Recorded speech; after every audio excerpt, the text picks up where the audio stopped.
I had never been more ashamed in my 82 years of living. The first time I saw the 2 pink lines on that test, I thought my old eyes were playing tricks on me. I blinked hard twice, holding the little plastic stick up to the bathroom light. My hands trembled so badly I nearly dropped it into the sink. No, this can't be right, I whispered to myself, my voice shaking in disbelief. But there it was. 2 pink lines. Clear as daylight. I was pregnant. It would have been absurd enough on its own. A wrinkled, white-haired widow like me, who thought she had left childbearing behind decades ago. But the real shock, the one that felt like it ripped my heart straight out, was who the father was. I could see his face in my mind, his crooked smile, his warm blue eyes that always seemed so kind. The man I had trusted completely, the man who had been helping me carry my luggage during that short trip. The man who was supposed to be nothing more than my best friend's husband, David. My best friend Linda's pride and joy. The man she always called her safe harbor. The one she swore was different from all the others. The man I now knew was a green snake under green grass. When the shock wore off, or maybe it never really did, I sat down on the edge of my bed, clutching my chest, feeling my heartbeat pounding against my palm. The room around me seemed to tilt. My heart wasn't just breaking for me. It was breaking for Linda. Linda, who had been my friend for 46 years. Linda, who had nursed me through my hip surgery. Who had cried with me when my Harold died. Linda, who trusted me with her home when they went away for vacations. And now here I was, staring down at this stupid little stick, realizing I'd been tangled into something so vile it made me feel dirty just breathing. But before I tell you how it happened, before you decide whether to judge me or pity me, I need to take you back to the day I left for that trip. Because what happened wasn't planned. Not by me anyway. It had started as something so simple. An old lady's getaway. Linda and I had talked for months about going up to Oregon to see the tulip fields. But at the last minute, Linda couldn't make it. She had to stay behind for some charity event. "Go without me, Maggie," she had said over the phone, her voice cheerful. "David will be around to help you with the luggage. He's been meaning to get out of the house anyway. He'll take you up there and make sure you're settled." I thought nothing of it. David had always been polite, helpful, the kind of man who'd pull out your chair at dinner. I packed my bag, put on my favorite light blue cardigan, and waited by the window for his truck to pull up. When it did, I noticed something odd. His hair was slicked back, his shirt neatly pressed like he was going somewhere special. He smiled at me through the window, and I felt an unexpected flutter in my chest. Not attraction, Lord no, but something I couldn't quite place. Looking back now, I know it was the first sign I ignored. The drive started pleasantly enough. He told jokes, asked about my late Harold, talked about the weather. But the further we got from town, the more the air in the truck seemed to change. His tone grew softer. His eyes lingered a little too long when they met mine. I told myself I was imagining it. That maybe I was just flattered by the attention after so many years alone. When we arrived at the little bed and breakfast, he insisted on carrying my bags inside. The place was cozy. Floral wallpaper, creaky floors, a faint smell of cinnamon. He checked us both in, saying Linda had booked 2 rooms, but when the innkeeper handed him one key, he just smiled and said, "It's fine. We'll sort it out." I should have spoken up then. But I didn't. That night. That's where everything started to blur. I had a single glass of wine with dinner, and I swear it tasted stronger than usual. My head felt light, my cheeks flushed. I remember sitting in front of the fire in the lounge, listening to David talk about his childhood. He was charming, warm. And I don't remember getting up to go to my room. The next morning, I woke up in a bed that wasn't mine, with a blanket tangled around my legs, and David sitting at the edge, looking at me with that same warm smile. "Morning sunshine," he'd said, like we were in some twisted honeymoon. I didn't understand. My body ached, my mind felt hazy, and I told myself maybe I'd sleepwalked. Maybe it wasn't what it seemed. But deep down, I knew. Weeks later, when I started feeling sick in the mornings, I thought it was my old stomach acting up again. Then the nausea got worse, and I realized I hadn't had a period in, well, years, but this was different. My body was changing in ways I couldn't ignore. That's when I bought the test. And here we are. Me sitting on my bed, staring at those 2 pink lines, my life crumbling around me. And the worst part, I knew David had done this on purpose. I just didn't know why. I needed answers. But first I needed to decide. Should I tell Linda right away? Or should I find out what her husband was really hiding before I destroyed her world? As I stood in front of my mirror, gripping the test in my fist, I heard a car pull into my driveway. When I looked out the window, my heart nearly stopped. It was Linda. And David was sitting right there in the passenger seat. I froze by the window, my knuckles whitening around the pregnancy test I still hadn't thrown away. My stomach twisted so hard I thought I might throw up right there. Linda's old blue Buick rolled to a stop at the edge of my driveway. I could see her through the windshield, her blonde hair tucked neatly behind her ears, that same sunny smile she always wore when she came to visit. And next to her, David. His eyes found mine almost instantly, even from the truck. It was like he could sense me watching. The corners of his mouth twitched into a smile that wasn't warm at all. It was sharp, a warning. I stepped back from the window, my heart pounding in my chest like a war drum. I shoved the test into the pocket of my cardigan and tried to catch my breath. They were here. Together. But why? The doorbell rang, sharp and cheerful, like this was any ordinary visit. "Maggie, you home?" Linda's voice floated in, warm and familiar. I forced my face into something I hoped looked like a smile before opening the door. "Well, isn't this a surprise?" I said, my voice just a little too high. Linda leaned in and hugged me, her perfume wrapping around me in a cloud of lavender and vanilla. "We were just out for a drive," she said, stepping back. "David thought we should pop in and check on you." David was standing a few feet behind her, hands in his pockets, that fake smile plastered across his face. "Yeah," he added smoothly, "just making sure you're doing all right after your trip." If Linda noticed the way my body stiffened when he spoke, she didn't show it. We moved into the living room, Linda chattering about the church fundraiser she'd been organizing, her words spilling out in an unbroken stream. David sat in the armchair opposite me, leaning back like he owned the place, his eyes never leaving mine. It was unsettling, the way he looked at me like there was a whole conversation going on between us that Linda couldn't hear. I tried to focus on Linda's words, nodding in the right places, but my mind kept flashing back to that night in Oregon. The wine, the firelight, waking up in that bed. And now this secret growing inside me. At one point, Linda excused herself to use the bathroom, leaving me alone with him. The silence was instant and heavy. David leaned forward, resting his elbows on his knees. "Don't," he said quietly. My throat went dry. "Don't what?" His smile didn't reach his eyes. "Don't tell her. Not yet. We don't need to complicate things." I clenched my hands together in my lap. "You mean ruin your perfect little marriage?" His eyes darkened. "I mean, we both know you wouldn't want to hurt her. You care about her too much. And you care about yourself too much." The way he said it made my skin crawl, like he knew something I didn't. Linda came back then, smiling as if she'd walked in on 2 old friends sharing a harmless chat. "I was thinking," she said, "we should all take a little trip together next month. Maybe back to that bed and breakfast. David says you loved it." Almost choked. My mind scrambled for an excuse, but before I could speak, David said, "I think that's a great idea." Linda beamed. "Then it's settled."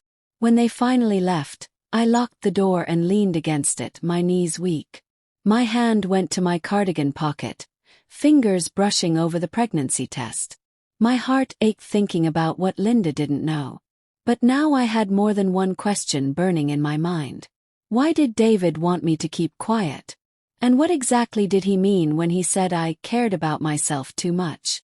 The next morning I decided to start digging. If I was going to protect myself, and maybe even Linda, I needed to know who David really was beneath that polished surface. I started simple. A quick online search of his name, scrolling through old newspaper clippings and social media posts. At first, it was the usual. Pictures of him and Linda at charity events, golfing with buddies, smiling in family Christmas photos. But then, found something.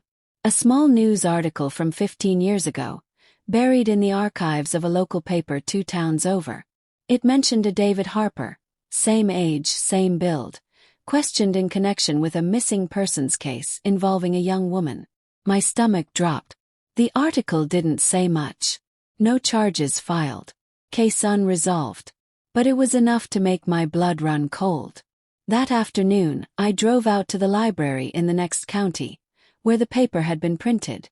I figured if I could get the full story, I might finally understand who, or what I was dealing with. When I asked the librarian for the microfilm records, she gave me a long look before disappearing into the back. When she returned, she slid the reel across the counter without a word. I sat at the old reader, my fingers trembling as I wound the film, searching for the headline. And there it was. Local woman vanishes after last seen with married man. Underneath the headline was a grainy black and white photo. The man in it was younger, but the eyes, those cold, piercing eyes. It was David. I was still staring at the photo when I felt it. A presence behind me. Warm breath on my ear. A low voice whispered, "Looking for something, Maggie?" I turned, my heart lurching, and there he was. David. Smiling. Like he'd been standing there the whole time. "Looking for something, Maggie?" His breath touched the shell of my ear like a cold finger. I flinched so hard my knee hit the metal frame of the microfilm machine. The old screen shivered. The librarian's whispering voices at the front desk faded into a hush, like the room itself was holding its breath. I didn't turn around right away. I looked at the grainy photo again, the younger face with the same cold eyes. The headline, "Local woman vanishes after last seen with married man." My pulse thudded in my neck. I swallowed, set my jaw, and finally turned. David stood so close I could see the tiny white scar on his chin. His smile looked kind if you weren't the one feeling its teeth. "Small-town papers are so nosy," he said softly. "Always digging up things best left alone." I straightened in the chair. My palms were slick against the armrests. "Why are you here?" "Because you are." He nodded toward the screen. "And because you, my dear, are not nearly as discreet as you think." "I'm not hiding," I said, though my voice trembled. "I'm learning. About me." He tilted his head, amused. "Or about what happens to people who put their noses into places they don't belong." The room hummed, air conditioner, fluorescent lights, the soft thump of a book cart in the next aisle. I could see the librarian through the stacks, a silver-haired woman stamping due dates. She didn't look up. I felt very small and very old, and I hated both feelings. "I'm 82, David," I said at last. "You think I'm scared of a man who can't even look me in the eye without lying?" He chuckled, the sound warm but empty. "I don't need you to be scared, Maggie. I just need you to be practical." He reached past me and, with a practiced flick, spun the microfilm dial. The screen blurred, then settled on a different column. A church bake sale from 19 years ago. He smiled at the lemon bars like they were more interesting than my life. "I'm practical," I said. "Which is why I've already taken pictures." His smile didn't falter, but his eyes cooled by a degree. "Of the screen. I know it isn't perfect, but it's enough to ask questions." He leaned in until I could see the flecks of blue in his irises. "Ask them to who?" "The same police who filed nothing. The town that forgot. Come on, Maggie. You and I both know how this goes. You wave an old headline. Shrug. Linda cries. And then where does that leave you?" My hand slid into my cardigan pocket. The plastic stick was still there, hard and real and horrible against my palm. "You knew what you were doing," I whispered. He watched my face like it was a chessboard. "I know how to be kind to people who deserve it." "Kind?" I almost laughed. "You gave me wine and I don't even remember going to bed." He didn't blink. "You were tired." It was a long drive. You sat on the edge of the bed in the morning like we were. I stopped, my throat a dry stone.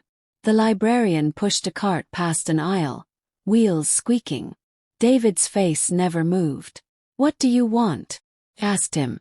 "To keep your life quiet," he said easily. "To let Linda keep hers quiet too. The past is the past. And the present," I said, my fingers squeezing the test until the plastic threatened to crack, "doesn't feel quiet at all." He glanced at my pocket without moving his head.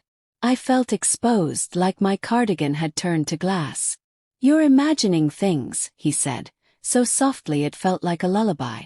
"At your age, bodies do peculiar little dances. Doctors can explain it. You'll feel silly in 2 weeks." I let the words sit. He wanted me to doubt my mind. He wanted me to doubt my body. He wanted me to doubt the clear memory of that warm, heavy glass of wine, and the way morning had smelled like soap that wasn't mine. I reached forward and hit the print button. The ancient printer coughed to life behind the desk. David's smile thinned. "Now, why would you do that?"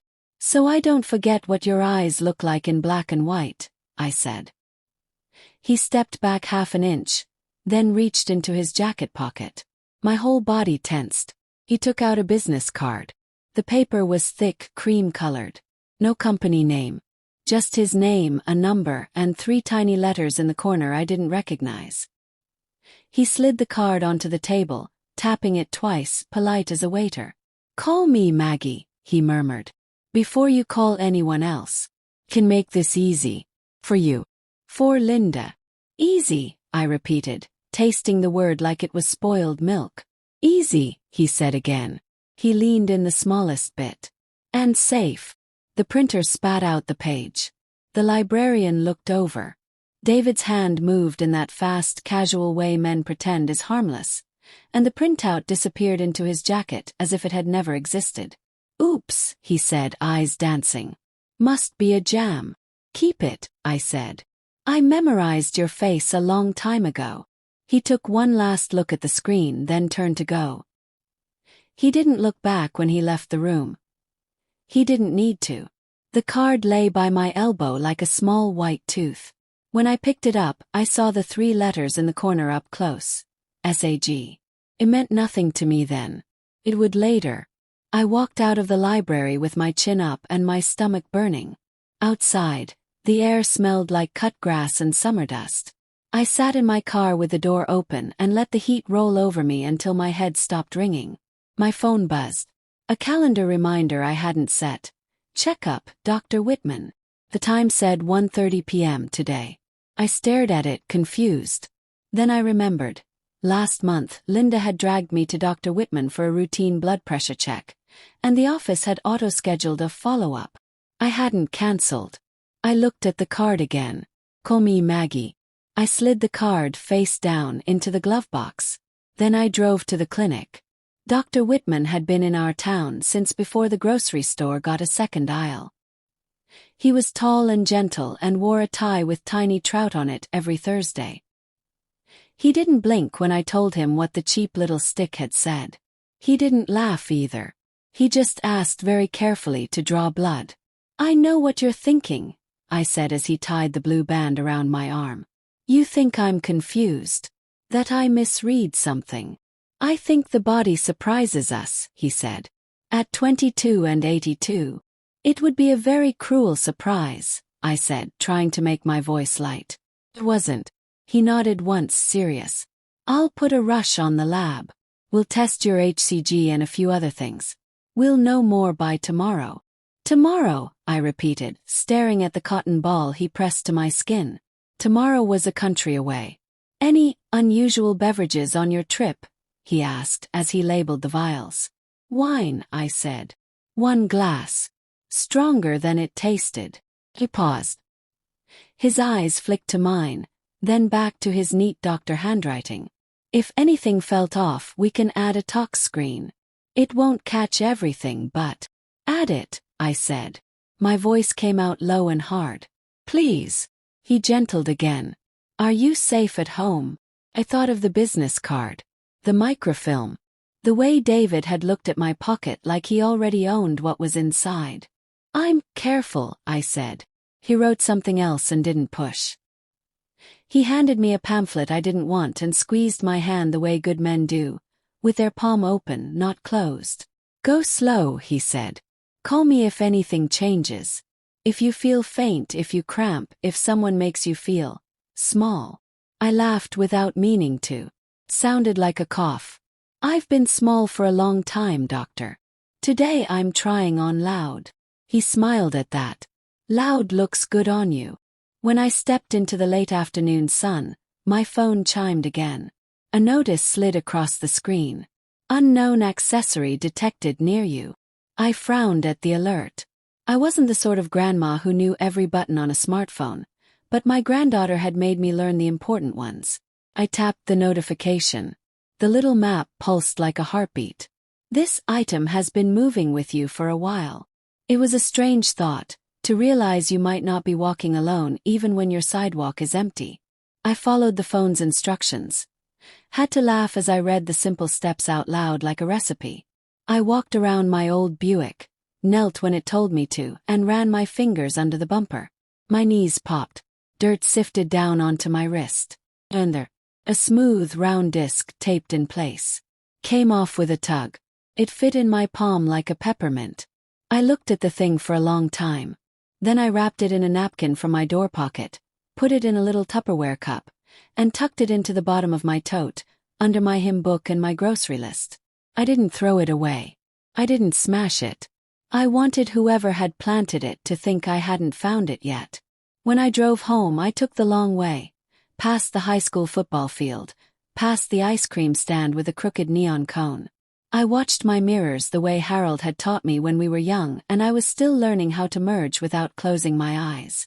No cars followed for long. But I felt watched, the way you feel watched in a thrift store mirror that's hung too high. At home, I locked the door and set the chain. I put the kettle on and stood without moving until it screamed. Then I made weak tea and carried it to the living room. The afternoon light came through the curtains in tired gold strips. Harold's wool sweater lay on the back of his chair the way it had for 3 winters. I pulled it around my shoulders even though it was too warm for wool. I took the test out of my cardigan, placed it on the coffee table, and stared at it like it was a snake. 2 pink lines. My hands shook again. I thought about the missing woman in the microfilm photo. I thought about the way David had smiled with his mouth and not his eyes. I thought about Linda, with her sunny hair and her church casseroles. I thought about the word grandma and felt it turn inside out. "I am Maggie Whittaker," I said out loud to the empty room. "I am 82. I am not crazy. I am not ashamed of breath or bone. I will not let a snake coil itself around my name." Then I picked up my old spiral notebook, the one I used for grocery lists and for writing down things I didn't want to forget, like where I'd put my spare key and which neighbor owed me a pie. On a fresh page, at the top I wrote, "Trip, Oregon B&B wine, fire, morning, mail." Under that, I wrote the letters from the card, SAG. I didn't know what they meant, but I drew a box around them like a fence. I pulled another thing from the closet. A small black recorder I had bought 2 years ago when the roofing men kept telling me different numbers and I wanted to remember what they said. It was still in its plastic. I slid in the batteries and clicked it on. I recorded the noise of my own kitchen for 5 seconds, then played it back to be sure. It hissed and clicked like old radio. It was good enough. If David was going to talk to me again, I wanted every word. I didn't have to wait long. At dusk, the sky went purple behind the cottonwoods and the frogs started their evening prayers. I washed my 1 teacup and stacked it upside down like I always did. I was thinking about calling Linda, just to hear her voice, when my porch steps creaked. The sound was small, but in a quiet old house, small sounds are large. I turned off the kitchen light and stood very still. Another creak. Then a soft tap at the back door. The door only the people who truly knew me used. "Who is it?" said. My voice tried to be firm and almost got there. "It's me," Linda called. "Mags. You home?" Relief hit me so hard my knees wobbled. I flipped the light and unlocked the door. Linda stood there with a Tupperware casserole I hadn't asked for. Her hair was pulled back, her cheeks pink from the evening air. She smiled and looked past my shoulder like she was checking if the house was tidy. The way she'd been doing for 46 years. "I made chicken divan," she said, lifting the lid so I could smell it. "David said you were tired today. Thought you might not feel like cooking." I stepped back to let her in. The chicken smelled like childhood. "That's kind of you," I said, though the word David inside the sentence made something hard rise in my chest. She set the dish on the counter and fussed with the lid like lids mattered. When she finally looked up, her eyes skimmed my face the way you do when you think a person has been crying. "You okay?" she asked. "Long day," I said. She nodded, then lowered her voice like we were girls again whispering after lights out. "Between you and me, David's been on edge. I think work is. Well, you know how men get when they're stressed. I told him to take a drive. He said he might do that." I pictured the business card.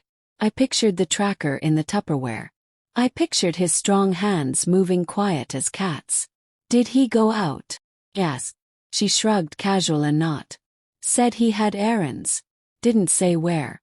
Mags wait. Her eyes fixed on the coffee table. On the plastic stick I had forgotten to put away. She froze. The room held its breath again. "What is that?" she asked softly. My mouth dried up. I felt suddenly, stupidly childish and guilty. I reached for the test, then stopped halfway. Hiding it would make it worse. "It's a test," I said, my voice like paper. "I was going to. I didn't want to." Her gaze sharpened like a camera lens grinding into focus. She took one step closer, then another, until she was near enough to read it. Her finger hovered over the 2 pink lines. Her lips parted. Her face drained of all the soft summer color. She lifted her eyes to mine.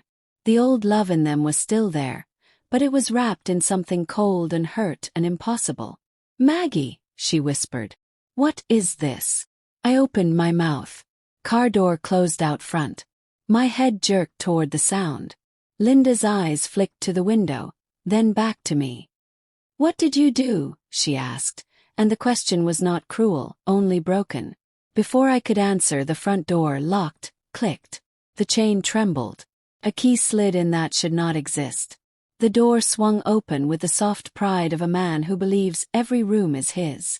David stepped into my living room like it was a stage and he was the hero. He had flowers. He had a smile made of soap and mirrors. He saw the test, saw Linda's face, saw mine, and his smile warmed to a golden lie. "There you are," he said to Linda, like he was glad to find her in my home. "I told you she needed us." Then he looked at me, only me, and with eyes that didn't blink he said, "Tell her, Maggie. Tell her it isn't what she thinks." Linda moved between us. "Tell me what?" she demanded, her voice rising for the first time. "Right now. Both of you." I reached for my pocket to touch the recorder, to turn it on, to make his words stick to something that couldn't lie. He was faster. He set the flowers down on my table, and with the same smooth hand that had taken the microfilm printout, he picked up the test. He held it delicately between 2 fingers, as if it were a fragile ornament. "This," he said, smiling at me while looking at Linda, "belongs to me." Linda stared. "What does that even mean?" David's smile deepened. He slipped his other hand into his jacket and pulled out something small, black plastic like a thumb drive. He waved it lazily. "It means," he said, "that we should all sit down. Because I have a video you both need to see." The room tilted under my feet. I heard my own heartbeat in my ears. Linda turned to me with the look you give a person when the floor is turning to water and you want to know where the door is. "What video?" she whispered. David met my eyes, and the warmth dropped out of his face like a trapdoor. His voice went low and sweet. "The night in Oregon," he said. "By the fire." He smiled as my stomach knotted. "And Maggie," he added almost kindly. "If you don't sit, I'll play it on the TV with the volume up. For the neighbors." He reached toward the back of my television, like he already knew exactly where the HDMI port lived. His fingers found the slot in the dark. My recorder was in my pocket. My best friend was in my kitchen. The test lay in his hand like a flag I hadn't meant to raise. I took one step toward him, and the front window lit up with spinning red and blue, washing the room in panic. A patrol car had pulled to the curb. A hard knock rattled the doorframe. A voice called, strong and official. "Mrs. Whitaker, please. We need to speak with you about a report of harassment and stalking." Linda looked at me. David's smile didn't move at all. The second knock was louder. "Mrs. Whitaker," the voice said. "We have a warrant." I felt the floor disappear. The second knock rattled the wood, louder than the first, making the picture of Harold and me on our wedding day tilt a little on the wall. Linda flinched. David didn't. He only adjusted the flowers on my table like he was setting a stage. "Mrs. Whitaker," the voice called again, firm, official, not unkind. "Police. We need to speak with you. We have a warrant." My fingers found the small recorder in my pocket and slid the switch. A tiny red dot winked to life under the fabric. I felt it like a heartbeat against my palm. I opened the door chain with hands that wanted to shake but didn't. 2 officers stood on my porch. The older one had a square jaw and a tired kindness around the eyes. The younger, mid-30s, neat ponytail, alert eyes, stood half a step behind him, holding a thin folder. "Evening, ma'am," the older officer said, touching his cap. "I'm Sergeant Mallory. This is Officer Pierce. We have a search warrant for devices used in harassment and stalking complaints. Are you Margaret Whitaker?" "I am," I said. My voice sounded steady. I was proud of it. "What's this about?" The sergeant glanced past my shoulder. He saw Linda in my kitchen and David in my living room like he belonged there. Something flickered across the sergeant's face. Irritation. Recognition. But it vanished. "Complaint was filed this afternoon," he said. "We need to collect any electronic tracking devices on the property and speak with you about some allegations." "Against me?" "Yes. For now, we're just gathering information," he said. "May we come in?" Behind me, David found my eyes and gave the smallest nod, like he'd been directing this moment all along. Linda folded her arms over herself like she was cold. "Come in," I said, stepping aside. "Please wipe your feet. The rug's older than I am." Officer Pierce actually wiped her boots. Made me like her. They entered with professional calm, eyes taking in corners, hand placement, exits. Sergeant Mallory handed me a paper. Judge's signature, my name, words that made my stomach dip. "To seize and examine any device reasonably believed to be used to track, surveil, or harass." "Ma'am," he said gently, "if you have something you want to show us voluntarily, now would be helpful." I looked at David. He was already opening his mouth to steer the scene. I beat him to it. "I found a tracker under my car this afternoon," I said. "My phone told me. I took it off so whoever put it there would think it was still there. It's in the kitchen." Officer Pierce's eyes sharpened. "You received an unknown accessory alert." "Yes," I said. "It's still in my notifications." And I put the device in a container. I didn't touch it more than I had to. David laughed softly. "Maggie," he said in that warm, false tone, "you must have misunderstood. Technology can be confusing." Officer Pierce cut him a glance that could slice fabric. "Sir, we'll speak with you in a moment." I led them to the counter. The little Tupperware sat where I'd left it, tucked beside Linda's casserole. The domestic and the dangerous sharing space like neighbors. "Here," I said, lifting the container. "I used a napkin, but I'm sure I got my fingerprints on it anyway." Pierce took it with gloved hands. "It's fine," she said. "You did right not to discard it." She popped the lid and unwrapped the napkin. The small white disc looked harmless and smug. "AirTag style," she murmured. "Serial engraving. SAG 04. David's voice floated from the other room. "See. That proves my point." Sergeant Mallory raised an eyebrow. Which is that Maggie has been following me. She fixated after our trip. I tried to be patient. He made his face slightly sad, practiced. I filed a report so we could handle this gently. I want to help her. Linda turned, her mouth opening. David. Mrs. Harper, he said, soft warning in his tone. Let the officers do their job. Officer Pierce looked from the tracker to me. Ma'am, you said your phone alerted you. It did. I took out my phone with hands that felt too old and too brave. I opened the alert, the time-stamped map, the little pulsing dot that had trailed me from the clinic to my house. I took screenshots. She scanned the screen, then looked at the tracker again. This serial number, SAG04, usually corresponds to a vendor's internal inventory. Not Apple. Looks like a third-party security outfit. SAG, I said. Like the letters on his card. I felt Linda's eyes on me. He gave me a card. David did. Cream paper. SAG in the corner. Officer Pierce glanced at David. Sir, do you work with a security firm? He gave a modest shrug. I advise for a group called Strategic Assurance Group. We provide executive protection services. Sometimes we equip vulnerable seniors with trackers so if they get lost, we can help. Maggie lives alone. She's forgetful. My blood warmed like a flame under a kettle. I am not forgetful, I said evenly. I am 82 and I beat you at Scrabble last Thanksgiving. Twice. Ma'am, Sergeant Mallory said in the soothing voice used on both toddlers and the furious. Let's keep this factual. Factual, I said. I found that under my bumper, not in my purse. Without my permission. Linda's face had gone pale in a way I did not like. You put a tracker on Maggie's car, she asked David, disbelief in each word. Without telling her. For her safety, he said, like the phrase could sanctify anything.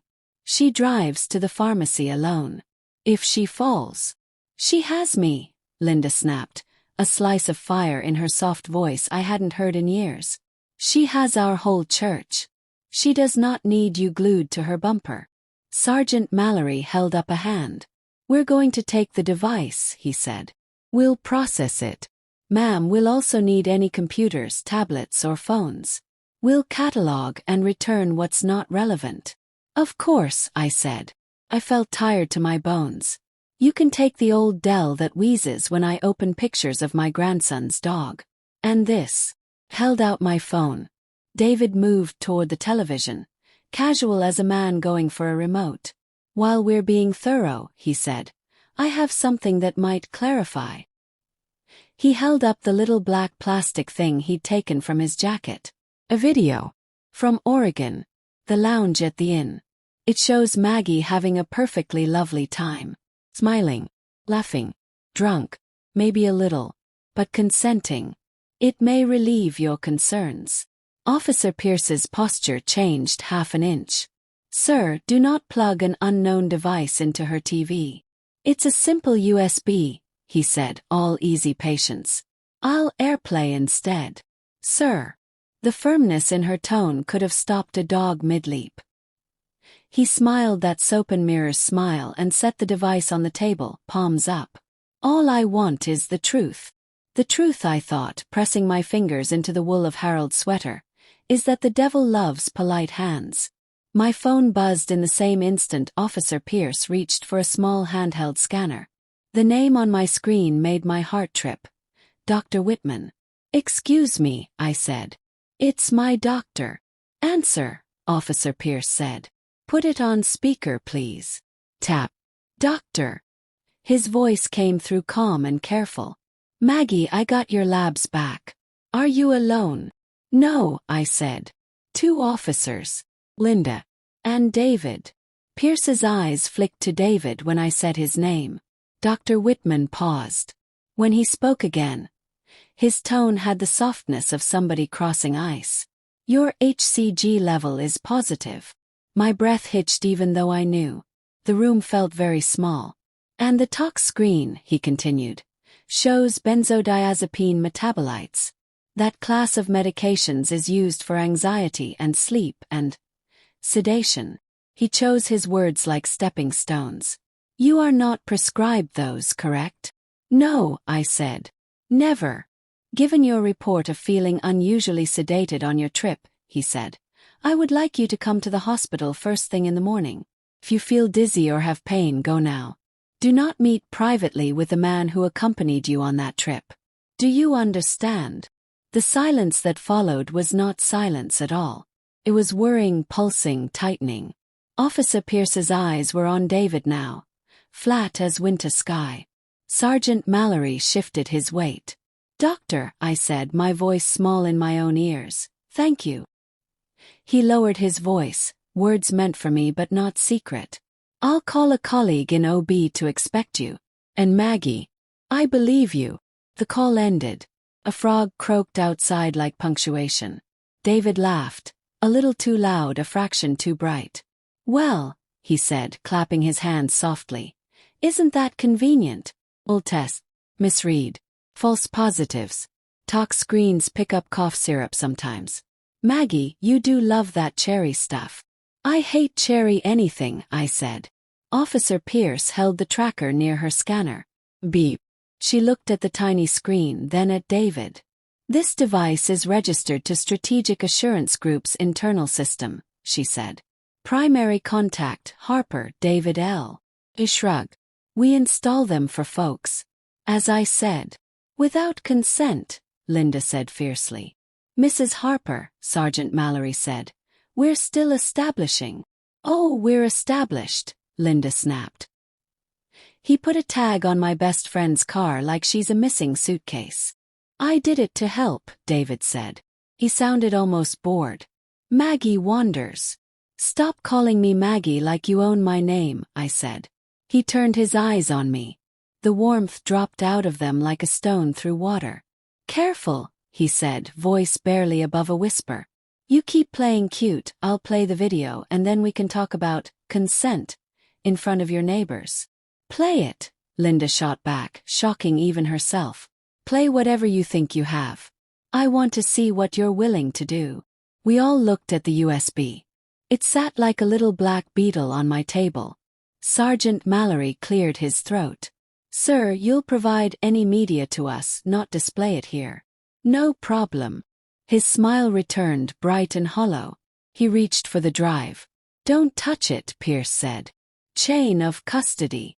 For a second nobody moved. Then the tracker in Pierce's hand let out a sharp electronic chime. She'd tapped a command to make it ring. The sound cut through the room, high and insistent. Louder than a church bell, Linda muttered, glaring at David. And you wanted to pretend she was the one stalking you? He feigned injury. I was worried about her. The chime kept pealing. The sound made my skin itch. It sounded like the truth asking to be noticed. Sir, Sergeant Mallory said quietly, please take a seat. David looked at the seat like it had offended him. He didn't sit. He looked at me instead, like I was an equation he hadn't solved yet. Then the sergeant's shoulder mic crackled. Mallory, you copy, a dispatcher's voice said. Be advised, we have an ancillary note pinging on that address. Detectives from Clallam County en route on an unrelated matter. 5. Mallory pressed his mic, 10-4. Unrelated, David said, aiming for amused and landing on rattled. To what? To this, the sergeant said. David smoothed his tie that he wasn't wearing. He forgot, he wasn't wearing a tie. I watched his right hand. It went to his jacket pocket like it had 100 times that day. Softly, casually, as if pockets were harmless. Hands where I can see them, sir, Officer Pierce said. He lifted both palms empty. You folks seem jumpy tonight, he said. Maybe some tea. Maggie makes a fine weak brew. Don't say my name like that, I said again, surprised by the steel in my voice. You use my name like a leash. He chuckled. Who taught you metaphors? The women's Bible study. That would be me, Linda said. And this week's lesson is about snakes. Pierce's mouth flickered, almost a smile. Then she sobered, turned to me. Ma'am, we're going to take the tracker, the USB, and any devices.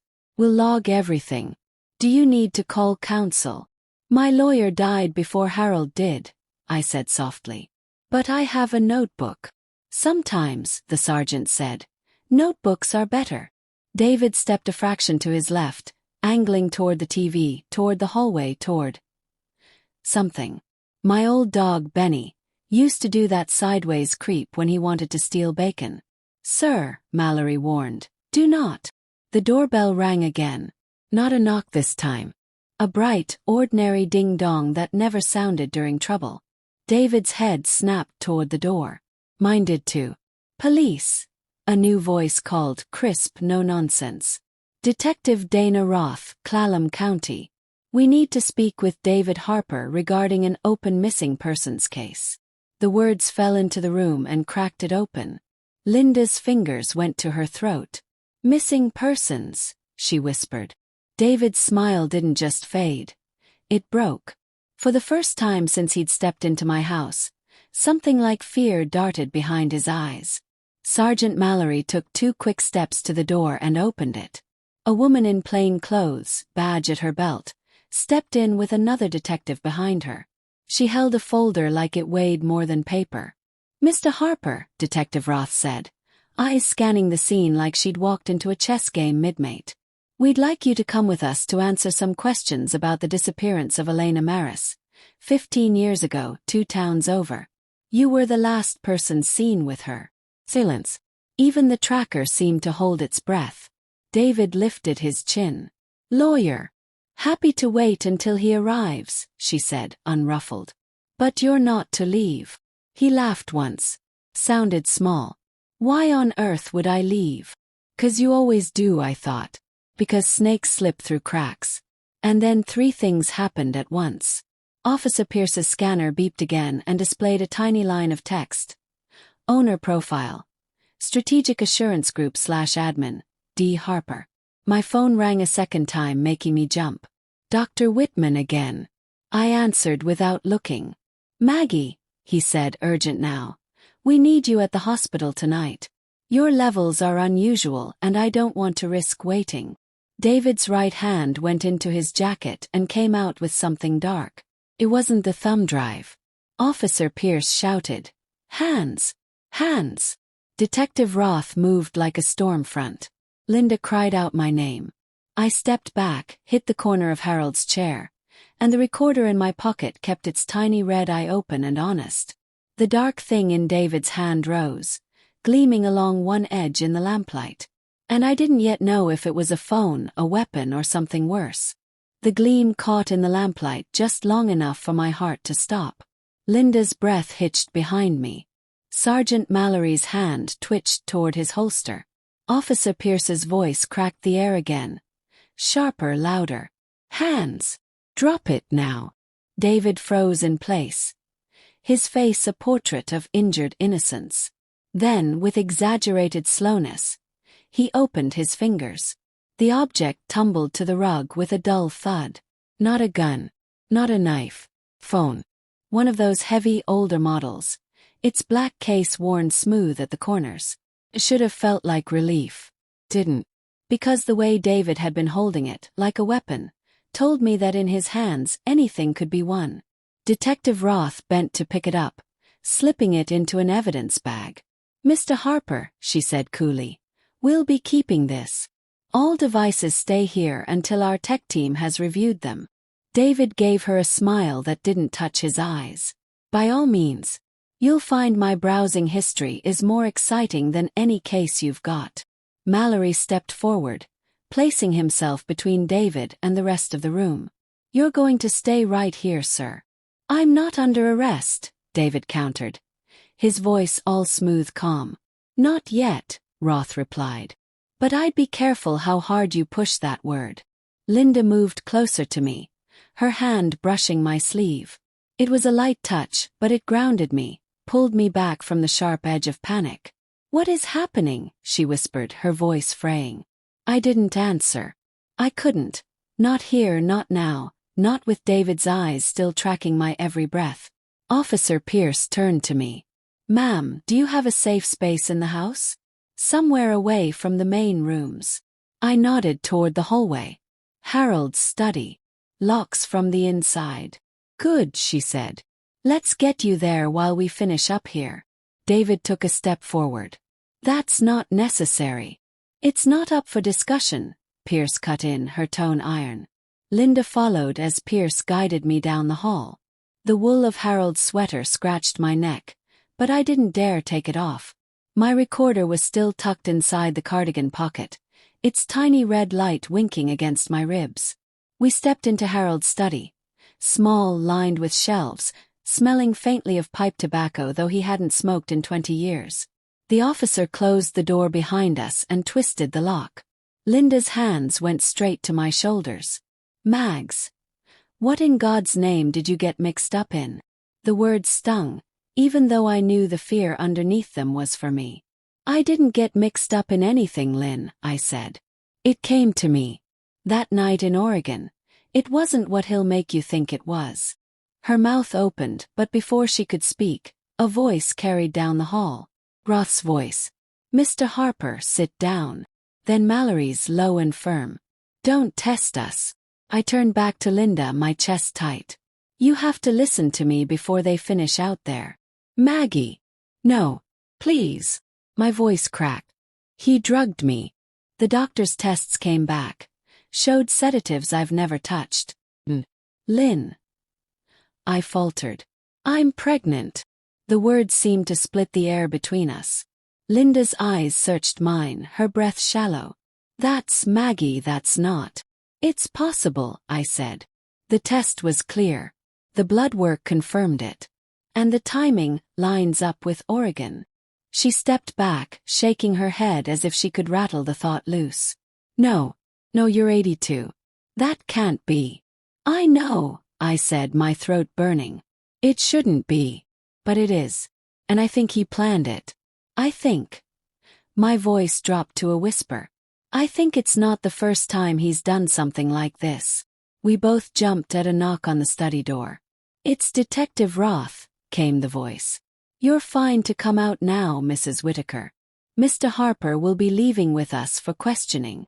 Linda unlocked the door before I could say anything. Roth stood there, composed as stone, her badge catching the lamplight. He's agreed to cooperate, she said. We'll escort him to our office. You'll have an officer outside your home tonight. Agreed. Echoed. Roth's eyes met mine and I saw it. She didn't trust him either. For now, she said. But we're not letting him out of sight.